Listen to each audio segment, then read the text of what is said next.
Hey,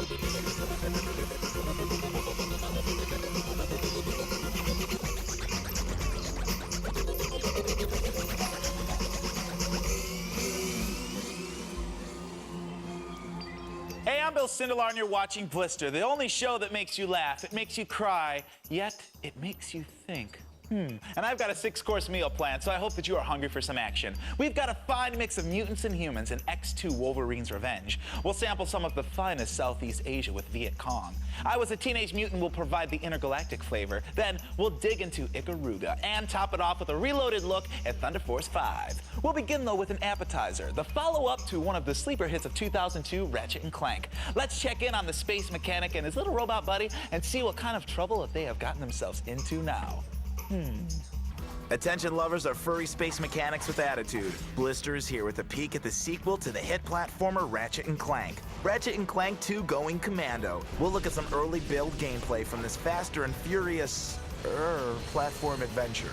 After rookie success, Ratchet and Clank have become a revered team of hired guns. We find them on a mission to recover an experimental proto-pet for bajillionaire CEO Abercrombie Fizzwidget. Our pair quickly gets on the trail of the thief and into a wild series of adventures. Through their adventures, players will utilize a new system of RPG-style hit points. As Ratchet gains experience, he can go from 4 to 80 hit points. Going Commando has always been exciting, believe you me, but this innovation makes it only more intriguing. There's this sense of progression that you don't get in regular platformers. In this game, though, the goal is not to get to the end of the level. The goal is to resolve the story, and you can only do that by increasing Ratchet's strength. Along with the increasing character strengths, Ratchet 2 increases the firepower. The game features 42 weapons, including 18 pieces fresh from the Bogon Gun and Missile Show. These weapons are all upgradable via the RPG-style experience points gained by using each weapon. For example, the Lava Gun upgrades to a Meteor Gun. The Pulse Rifle improves to a Vaporizer. Now we've got big characters ganging up on Ratchet, and that makes the gameplay a little bit more challenging and forces the player to think strategically when using his weapons. When they're not blasting enemies to bits, Ratchet and Clank will spend their time conquering maxi games, including gladiator battles, hover bike races, and flying missions. The 11 new gadgets will come in handy to complete each maxi game and gain experience. Because on the one hand, you have the satisfaction of seeing your character grow in hit points, and on the other hand, you have the fast action, kind of in-your-face combat of platformers, a lot of the twitch actions. This multi-layered adventure travels a long, winding road through 20 amazing worlds, including an orbiting space station, traveling spaceships, and an innovative 3D spherical world, which puts the real back in the surreal space adventure. They're globes around which Ratchet can run completely, and a lot of the gameplay involves getting high above the globe so you can see the whole planet. And it's a really cool feeling. I think when people see them, they'll get an impression that this is something that really is new. While you wait for the November 2003 release of Ratchet and Clank 2 Going Commando, keep checking back with Blister. We'll always have the latest on furry creatures who like to rock sans underoos. This guy's on a rampage. It looks like the guys at Insomniac Studios have another killer franchise on their hands. You know, they're the same guys responsible for the Spyro the Dragon series. Ah, Spyro, my first true platforming love. And speaking of killer franchises, let's go from the mechanic and his robot to the mutant and his claws. Wolverine garnered a whole lot of new fans after his appearance in the first X-Men movie, and now he's back in both the film sequel and his own video game. X2 Wolverine's Revenge puts you in the lead role of the furry little Canadian mutant himself. So, snicky, snicky, snick, it's time for some mutant action, X-Men style. Hey, true believers. Wolverine Sindelar here, star of movies, literature, and the off-Broadway show Logan's Run. That's right, bub, it's Wolverine, the mutant's mutant, and the Canadian knucklehead himself. But sticking my name on breakfast cereal and bed sheets just isn't enough to get my name out there. That's why I got together with the fun people at Activision to get my name out there even more with the new video game X2 Wolverine's Revenge, a third-person action-adventure for all systems. Wolverine's Revenge is a painful journey for me. Let's flash back to my earlier days at Facility X, and by flashback, let's look at a cutscene from Wolverine's Revenge.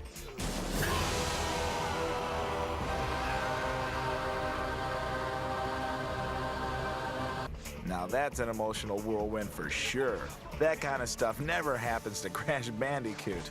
Anywho, the game takes place years after this traumatic event. I've contracted the deadly shiver virus, and if I don't find a cure within 48 hours, I'm a grease spot, which I'm sure would make Cyclops happy. So it's back to Facility X for me to get some answers and the cure. There's a popular trend in games these days to focus on stealth, and we've got loads of it. Sure, it's not in my nature to sneak around and it slows things down a bit, but hey, I'm always willing to try new things, even sneaking up on some punks to give them the old Canadian what's for. And that's when I bring out the old stealth kill. Hey, what's your problem, big guy? But sometimes I just gotta unleash the claws and go sneaky snick on the bad guys. To give the game a bit of a challenge every time the claws come out, sure, I do more damage to the punks, but my healing factor is put on hold. So on occasion, I've gotta go sheath the claws and kick some serious ass with my own Canadian fist to keep that healing factor flowing. The game takes advantage of my other mutant senses as well, like my keen animal senses. I can sense smell and heat. I know where you walk, I know where you talk. You don't want to mess with me, bub. Because if you mess with me and I'm in a zone kicking ass and ignoring names, my feral rage will go up. And that's when my animalistic nature truly shines. Face facts, you don't want my rage to go up. It gives me that extra juice, and I ain't talking about Tropicana either. Some of my old friends appear in the game. Good friends like everybody's favorite Ruski, Colossus. I am truly sorry, old friend, but I cannot let you pass to the elevator behind me. Oh? That is, if I should happen to see you.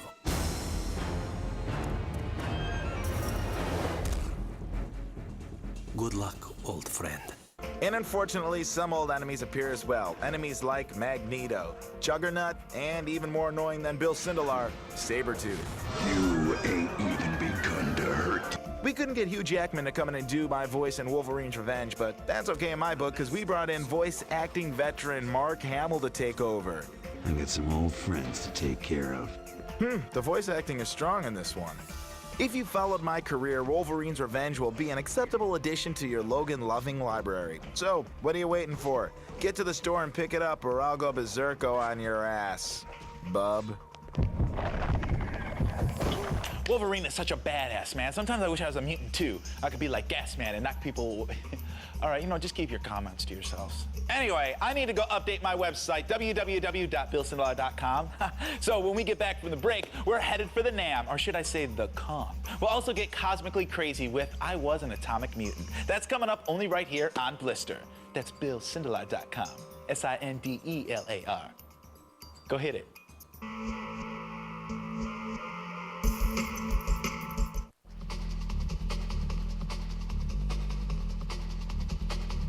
Welcome back to Blister. I'm Bill Sindelar. If you're anything like me, then you like to curl up next to a fire with a cup of decaf and watch a whole slew of war movies. Especially films that focus on the Vietnam conflict, like Apocalypse Now, Deer Hunter, Platoon, Full Metal Jacket, Encino Man, Swim Fan, Casualties of War, Born on the 4th of July, Breakin' 2, Electric Boogaloo, Good Morning Vietnam when we were soldiers. You know what, I'm sorry, I just got carried away there. Anyway, while the Vietnam War is a popular subject matter for feature films, there haven't been a lot of games that focus on Nam until now. So let's go spend some time in the country with Vietcong.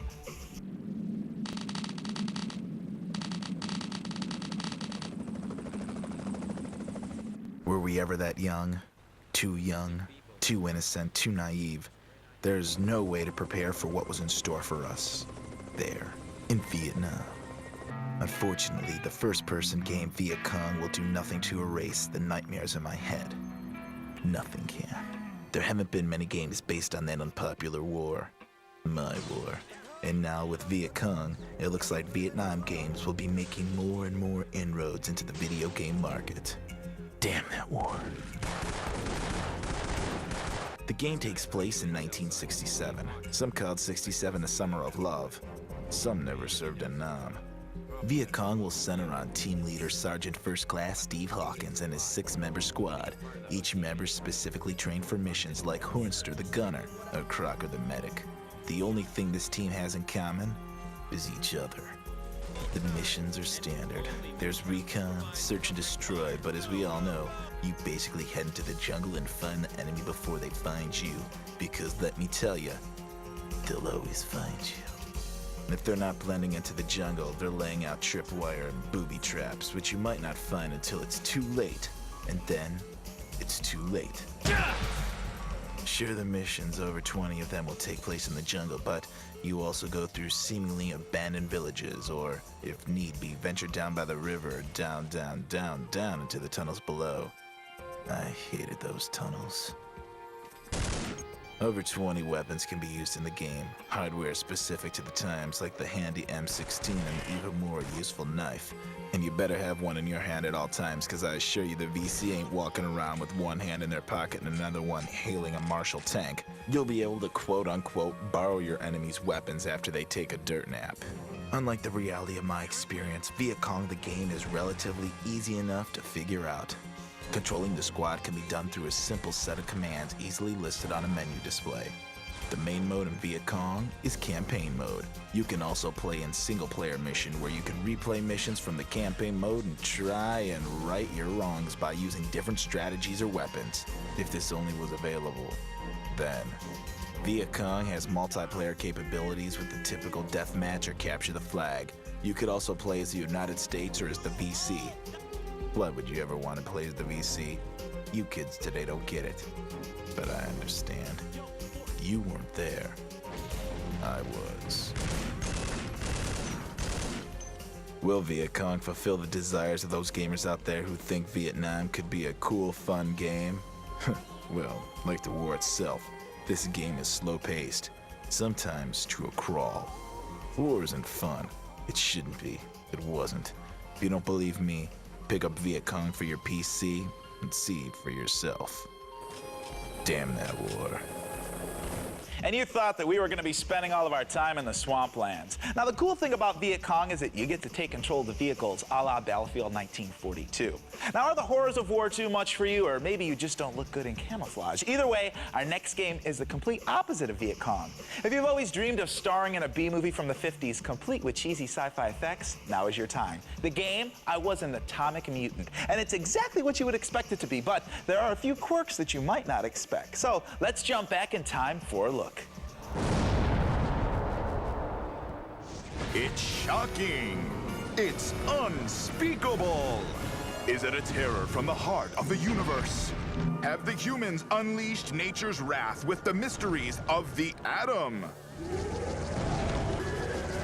Let's get out of here! Watch as puny humans try to survive the heart-stopping terrors of science in I Was An Atomic Mutant.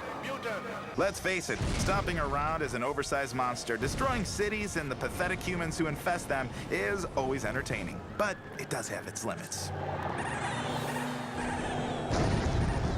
I Was An Atomic Mutant plays like the action scenes of a goofy 1950s drive-in creature feature. The third-person perspective puts you in control of 4 different mutated monstrosities. There's Reptomachus, the sewer lizard with an overactive thyroid. The invader from Dimension X is a tin can piloted by an angry alien. She-Beast is one ticked-off radioactive lady. And the brain from Beyond Infinity is just gross. Though each monster has a unique appearance, they don't possess unique attacks. Each atomic mutant has 5 means of destruction: smash, throw, long range, close range, and a special energy attack. However, there isn't much difference between the She-Beast Sonic Scream and the invader from Dimension X's Death Rays. They both cause the same damage, but that's not really the point. It's still fun to torch the town as Reptomachus or turn the townspeople into squawking stuffed animals courtesy of the brain. Speaking of towns, they aren't much to look at. They're a simple collection of buildings in the middle of the desert, but that doesn't stop the military from sending tanks, troops, and airplanes after you. And the regular townsfolk, well, they just don't know what to make of you. I think I left the stove on. There isn't much to do beyond destroying the towns. Each level resembles the previous, and there isn't a final goal beyond burning down the house. There are few modes, but they don't alter the gameplay that much. But again, this isn't the point. It's all in the presentation. The menus resemble the movie posters and lobby cards from the 50s. In the gameplay mode, you can play in the third-person view or change it to a cinema mode. We're all going to die! If you really want to stretch it, you can even play in black and white. You know, we really do dream in color. But the things that send this game over the top are the 2-minute trailers that accompany each Atomic Mutant. A she-beast! Holding this beast is wrong. It will escape. I guarantee it. Remember, it's still a woman. Nothing can stop this giant who can crush men and machines like bugs. Made up of vintage 50s movie footage, the movies perfectly accentuate the overall cheese of I Was An Atomic Mutant! Is fantastic. So what if their atomic experiment fails? Then expect something that's fiercer, more cruel and deadly than anything that ever walked the earth. Finally, a game that allows me to play as a brain with eyes. I love my life. Anyway, stick around because after the break, we'll be checking out a brand new game that adopts an old school concept, Ikaruga. And we'll get reloaded with an old school game that adopts that same old school concept as it was old school back then. Confused? You should be. That's coming up right here on Blister.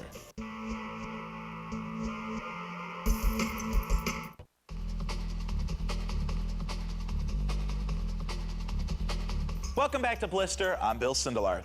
Anyone who ever owned an NES or an SNES has probably at one point played a side-scroller, the first-person shooter of its day. Ikaruga is a GameCube title that goes back to its NES roots, at least in terms of gameplay. Yes, it's a side-scroller, but it's got the awesome 3D visuals of a modern shooter. It's time to infiltrate the universe of Ikaruga.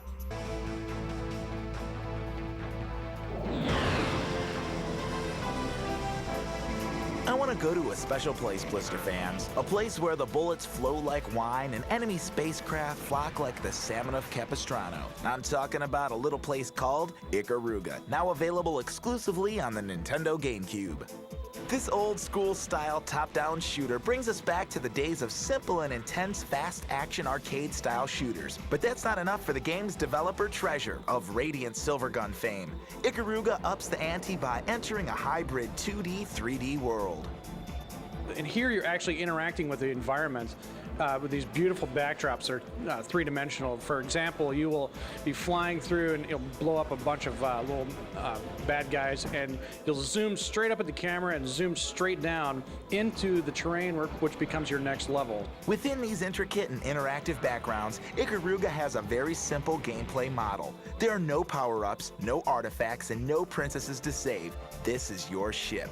This is your ship shooting the lights out of the enemy. Any questions? Well, maybe. Ikaruga is just simple enough to get confusing. Enemy ships come in two colors, light and dark. Besides their color, these enemies are exactly the same. You can switch your ship between the two colors. The key is that you gain energy by absorbing bullets of the same color as your ship while the other color kills you. Shoot multiples of the same color enemy for combo change that will maximize your score or play defensive. But you can actually play through the entire level and not fire a single shot and do nothing but absorb bullets. Because if you're a white ship and a white bullet hits you, you absorb it and you gain energy. So you've got to be a chameleon to survive and build up energy. When the energy meter maxes out, you can unleash a swarm of heat-seeking missiles that will hopefully clear the board. But it's only a stay of execution before the boss battles begin. When these uber beasts come out to play, they bring a steady flow of bullets, making this shooter even more intense and more beautiful. As you can see by this behind me, you can actually, kids don't do this at home, but you can turn your television sideways and actually play it the way it looks best. There's a ton of stimuli in the game. I relate parts of it to being like, the magic eye posters where you really have to relax your eye to kind of see the whole picture. It's almost like you get into that zone where you relax your eye and everything slows down, and it's really cool, and it just kind of takes you to a different place.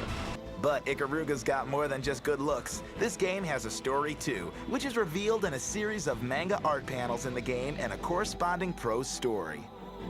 When you play through the game, you'll unlock different photo images, and the photo images relay the story that you'll actually read along with on the website. But don't take your eyes away from the screen for too long, or kaboom! That energy absorption thing is pretty cool, it kind of sucks the life right out of you. Coincidentally, that's what most of my dates tell me. Please, as if. Anyway, enough about me for once. We have got more important fish to fry. It's time to get reloaded with another side-scroller, Thunder Force 5. Say, isn't that the name of the TV pilot Miss Mia Wallace made in Pulp Fiction? Or was that Fox Force 5? Either way, let's get reloaded with Thunder Force 5.